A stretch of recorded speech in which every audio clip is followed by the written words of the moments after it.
హరి ఓం తల్లి. అమ్మ, మనం ఇంట్లో పూజ గదిలో శివలింగాన్ని పెట్టి పూజ చేయొచ్చా? అదేవిధంగా శ్రీచక్రాన్ని కూడా పెట్టుకోవచ్చు. ఇవి రెండు ఉన్నప్పుడు మనం ఎలాంటి నియమాలు పాటించి పూజ విధానం అనేది చేయాల్సి ఉంటుంది? హరి ఓం శ్రీ గురుభ్యో నమః. అమ్మ, శ్రీచక్రం అంటే నీ శరీరమే. శ్రీచక్రం వేరే ఏది కాదు, ఈ దేహమే. నువ్వు ఈ దేహానికి ఏం పాటిస్తున్నావు? నువ్వు శుచిగా ఉండాలి అని చెప్పి స్నానం చేస్తున్నావు, శక్తివంతంగా ఉండాలని చెప్పి ఆహారాన్ని తీసుకుంటున్నావు, అందంగా కనిపించాలని అలంకరిస్తున్నావు. మరి నీ దేహానికి ఎలాగైతే చేస్తున్నావో శ్రీచక్రానికి కూడా అవే నియమాలు. శుచి లేకుండా, శుభ్రత లేకుండా అయితే ఇల్లు ఉంచకూడదు. అంటే ఎప్పుడైనా శ్రీచక్రం ఉన్నా లేకపోయినా శుచిగా ఉండాలి, అవునా? ఆ శుచి పాటిస్తే చాలు. నీట్నెస్ ముఖ్యంగా మనం మోడర్న్ ఇప్పుడున్న భాషలో చెప్పుకోవాలని నీట్నెస్ ఉండాలి. అంటే ఎలా పడితే అలా ఇప్పుడు మనం ఎన్నెన్నో చోట్లకి వెళుతూ ఉంటాం. అంటే ఇదేదో చెడు ఏదో జరిగిపోతుంది కాదు, కొన్ని జాగ్రత్తలు పాటించాలి. ఇప్పుడు బ్రాహ్మణులు మడి మడి మడి అంటారని ఆ మడిని వెక్కిరిస్తూ ఉంటారు, అవునా? అక్కడ అది వేరే. మడి మడి అంటే అది అతిగా చేస్తే మూఢాచారం అవుతుంది. కానీ ఎందుకు ఆ మాట చెప్పారు?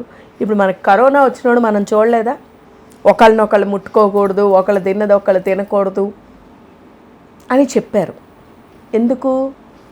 ఈ యొక్క బ్యాక్టీరియా ఏదైతే ఉంటుందో అది స్ప్రెడ్ అవుతుంది కాబట్టి అంటరాని వాళ్ళు అనేటట్టు. అదే వాళ్ళు శుచిగా ఉండడం కోసం మడి అని చెప్పేసి దూరంగా ఉండండి అంటే దాన్ని ఎన్నెన్నో తీశారు, అవునా? ఆ రకంగానే ఇది కూడా ఎప్పుడు కూడా ప్రతిదాన్ని కూడా మనం తీసుకునే విధానంలో ఉంటుంది.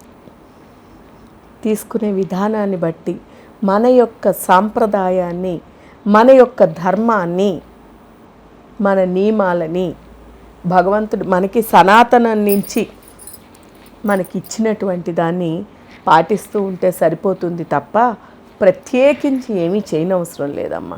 అయితే ఆ భగవంతుని అనుగ్రహం త్వరగా పొందాలి అంటే కనుక పౌర్ణమి, అమావాస్యలప్పుడు అలాంటప్పుడు ఏం అక్కర్లేదు, కొంచెం పాలో లేకపోతే నీళ్లతోనూ అభిషేకం. అందులో ముఖ్యంగా శ్రీచక్రానికి లక్ష్మీదేవి కావాలి అంటే, లక్ష్మీదేవి అంటే ధనం, ధనం కావాలి అంటే, లేకపోతే ఐశ్వర్యం, అనుగ్రహం కావాలి అంటే చెరుకు రసంతో.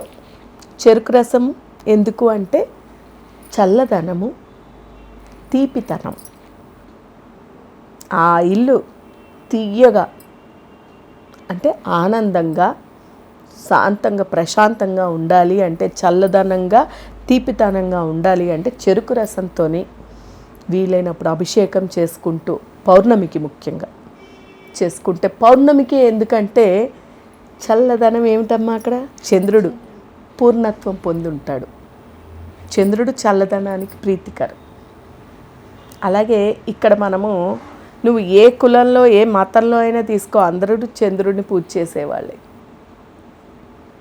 అవునా? చంద్రుడికి నమస్కరించుకో. సూర్యచంద్రులు లేనిదే ఏమీ లేదు.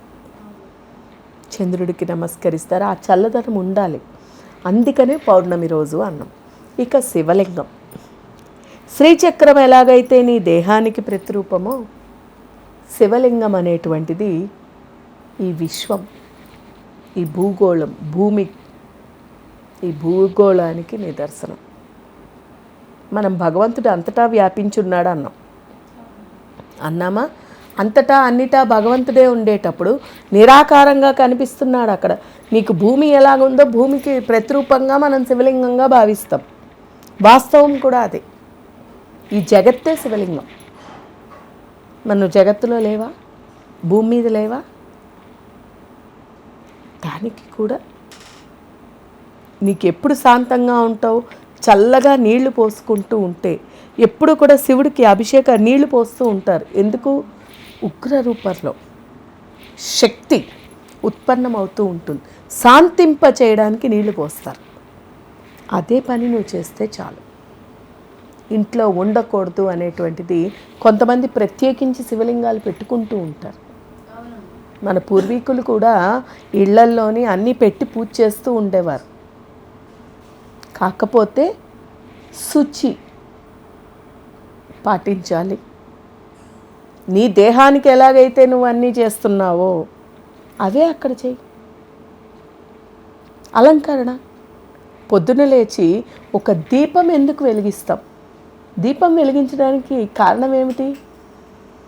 దీపం వెలిగించడానికి కారణం ఏమిటంటే అజ్ఞానంలా కూడుకున్నటువంటి చీకటి. ఈ అజ్ఞానమే చీకటి. ఈ చీకటి తొలగడానికి వెలుగు అనేటువంటి ఆ దీపాన్ని వెలిగించి